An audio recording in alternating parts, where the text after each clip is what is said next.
प्रियंका चतुर्वेदी हमारे साथ जुड़ चुकी हैं, शिवसेना सांसद हमारे साथ हैं।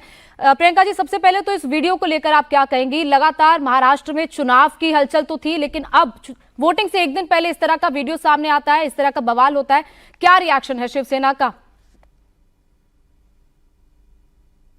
शिवसेना तो बहुत स्पष्ट है कि आज जो पर्दाफाश हुआ है, जहां पे पैसों की लेन देन से, पैसों के बल पर ये लोग अपनी सरकार चलाने में कामयाब रहे और सरकार अब फिर से बनाने में जुटे हुए हैं। आज वो सामने आया है, देश की जनता के सामने आया है।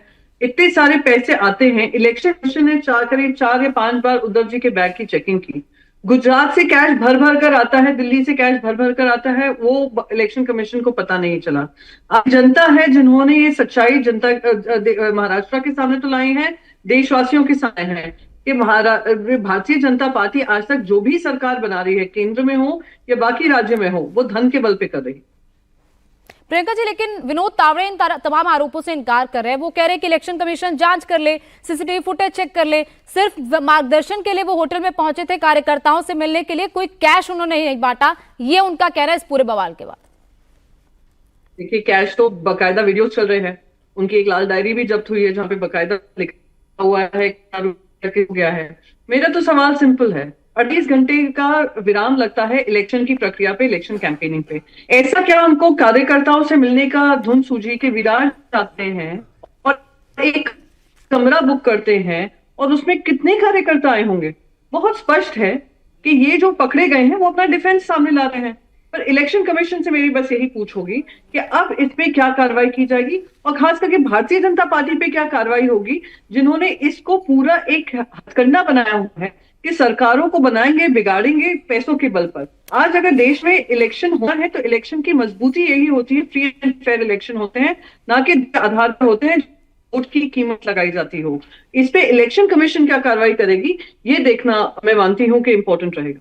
प्रियंका जी, बीजेपी की तरफ से और भी रिएक्शन सामने आ रहे हैं। बीजेपी पूरी तरह सफाई दे रही है। विनोद तावड़े के बारे में तो हमने बात की, लेकिन इसके अलावा प्रवीण दरेकर भी ये कह रहे हैं, उनका कहना है कि महाविकास आघाड़ी ड्रामा कर रही है और इस तरीके से बेबुनियाद आरोपों के दम पर नहीं जीत सकते हैं। अब मैं क्या इन लोगों का क्या जवाब दूं जो एक हार सामने देख रहे हैं, जिन्होंने पूरी सत्ता 2.5 साल पहले धन के आधार पे की हो। पूरा देश, महाराष्ट्र का बच्चा बच्चा जानता है कि 50 खो के एकदम ओके है। उसी धन बल जो गुजरात से आता है, जहां से गुजरात से हमारी इंडस्ट्रीज महाराष्ट्र से हटाकर गुजरात में कर दी जाती हैं। एक गुजराती व्यापारी को रातों रात जमीन दे दी जाती है, एयरपोर्ट दे दिया जाता है, रीडेवलपमेंट राइट्स दे दिए जाते हैं। उधर से पैसा आ रहा है, उसकी कोई चेकिंग नहीं है। तो हमें तो यहाँ पे तू मैं नहीं लगना है। कैश पाया गया है विनोद तावड़े के पास। विनोद तावड़े भारतीय जनता पार्टी के एक सीनियर लीडर हैं, और कैसे पाया गया, किस स्थिति में पाया गया, ये अब इलेक्शन कमीशन की जिम्मेदारी होगी कि अब इलेक्शन कमीशन जवाबदेही तय करे कि कितना, हाउ मच इज इनफ। और वो इलेक्शन कमीशन पे उम्मीद है कि अब वो प्रजातंत्र के उसूलों का पालन करे। एक आरोप लगातार आप पूरे चुनाव प्रचार के दौरान लगाते रहे, जिसकी बात आपने अभी भी की कि उद्धव ठाकरे के बैग की भी जांच हुई। इसके अलावा कई महाविकास आघाड़ी के नेताओं के बैग की जांच हुई, उनके हेलीकॉप्टर्स की जांच हुई। उसके अगर कहें उसके बदले में बीजेपी ने भी अपने नेताओं के बारे में कहा कि उनके भी नेताओं की जांच हो रही है। देवेंद्र फडणवीस, एकनाथ शिंदे, उनके भी हेलीकॉप्टर बैग्स की जांच हो रही है। देखिए, उनकी सबकी बैग की जांच तब हुई जब हमने इस मुद्दे को उठाया। आप मुझे कोई भी एक वीडियो दिखा दीजिए, हर इलेक्शन कमीशन चेक करता है ना, वीडियोग्राफर लेकर घूमते हैं। वो वीडियोग्राफर का वीडियो फुटेज रिलीज कर दें जो उद्धव जी से पहले चेकिंग की होगी। सारी चेकिंग और सारा ड्रामा कि देखिए हमारे बैग की चेकिंग हो रही है, मीडिया के सामने किया, देखिए हमें ये करना चाहिए, सब ट्विटर पे अपना वीडियो डाल रहे हैं। वो तब हुआ जब उद्धव जी का 3 बार चेकिंग हो चुकी थी। मैं फिर से दोहराऊंगी, क्वेश्चन ये है कि जिनके बैग्स में कैश पाया गया वो विरार के कमरे में कैश बांट रहे थे, और जो सच्चाई से, ईमानदारी से लड़ाई लड़ रहे हैं इन गद्दारों के खिलाफ, उनके बैग बार बार चेक हो रहे थे। तो कहीं ना कहीं इलेक्शन कमीशन का क्या मापदंड है बैग चेकिंग का, वो भी आज जनता के सामने आया है। प्रियंका जी, आप बार बार ये कह रही हैं कि गुजरात से पैसा आ रहा है, पैसा बांटा जा रहा है। क्या इससे पहले भी कई आपको लगता है कि ऐसे वाकये हुए हैं कि पैसे बांटे गए हैं? हालांकि इस बार भी सिर्फ अभी आरोप है जिस पर विनोद तावड़े, बीजेपी इनकार कर रही है। क्या उससे पहले भी आपको लगता है कि कोई ऐसे वाकये हुए हैं जिसको शिवसेना उठाना चाहती हो या फिर उठाया हो? हम तो उठाते रहे हैं, बस अब मीडिया का थोड़ा ध्यान इस पे आया है तो हम शुक्रगुजार हैं। हम तो शुरू से कह रहे हैं जो हमारी सरकार को गिराने का षड्यंत्र रचा गया था वही गुजराती व्यापारी के माध्यम से किया गया था। वही गुजराती व्यापारी को अगर सबसे ज्यादा फायदा हुआ होगा इन 2.5 साल की सरकार में रहा होगा।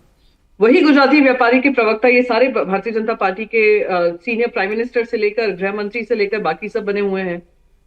और सब बच्चा बच्चा जैसे मैंने कहा महाराष्ट्र का जानता है, पन्नास फूके एकदम ओके हुआ था तभी गोवा की टेबलों पे इन्हीं एमएलए ने जिन्होंने गद्दारी की थी उन्होंने नंगा नाच किया था।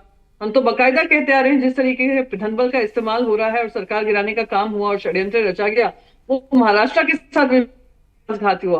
पॉलिटिकल पार्टीज को तो तोड़ा ही, पर महाराष्ट्र के साथ विश्वासघात हुआ जहाँ पे हमारे इंडस्ट्रीज चली जाती हैं गुजरात में, हमारे युवा जाते हैं बेरोजगार और रातों रात हो जाता है कोई माला।